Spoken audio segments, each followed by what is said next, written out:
Subscribe کیجیے ہمارے channel کو اور بیل آئیکن کو دبائیے۔ السلام علیکم ورحمۃ اللہ وبرکاتہ۔ بسم اللہ الرحمن الرحیم۔ بے نمازی اور اولاد نافرمان۔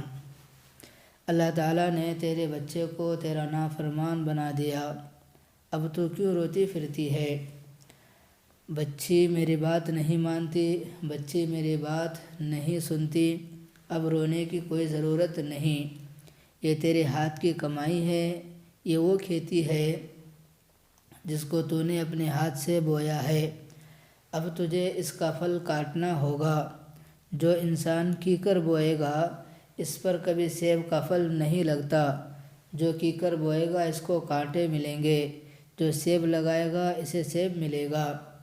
آج ہم لمبی امیدیں باندھتے پھرتے ہیں، یہی سوچتے رہتے ہیں کہ اچھا نیکیاں کر لیں گے، ابھی کون سی میری عمر ہے۔ اے بہن، کیا تو نہیں دیکھتی کہ جوان العمر بچیاں دنیا سے رخصت ہوتی ہیں، ان کو کندھوں پر اٹھا کر قبرستان میں چھوڑ کر آتے ہیں۔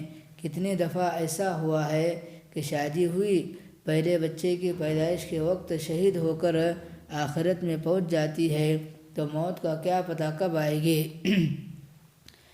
امام غزالی رحمہ اللہ نے ایک عجیب بات لکھی ہے، فرماتے ہیں کہ دوست تجھے کیا معلوم کہ بازار میں وہ کپڑا پہنچ چکا ہے جو تیرا کفن بننا ہے، تو ہم موت کو بھول چکے ہیں، موت ہمیں نہیں بھولی۔ حدیث پاک میں آتا ہے کہ ہر انسان کی قبر میں 70 مرتبہ یاد کرتی ہے اور کہتی ہے کہ اے انسان، میں تنہائی کا گھر ہوں، میں اندھیروں کا گھر ہوں، اے انسان میں کیڑے مکوڑوں کا گھر ہوں، اے انسان میرے اندر تیاری کر کے آنا۔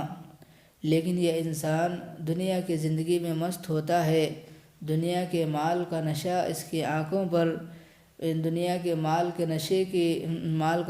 کی آنکھوں پر پٹی باندھ چکا ہے۔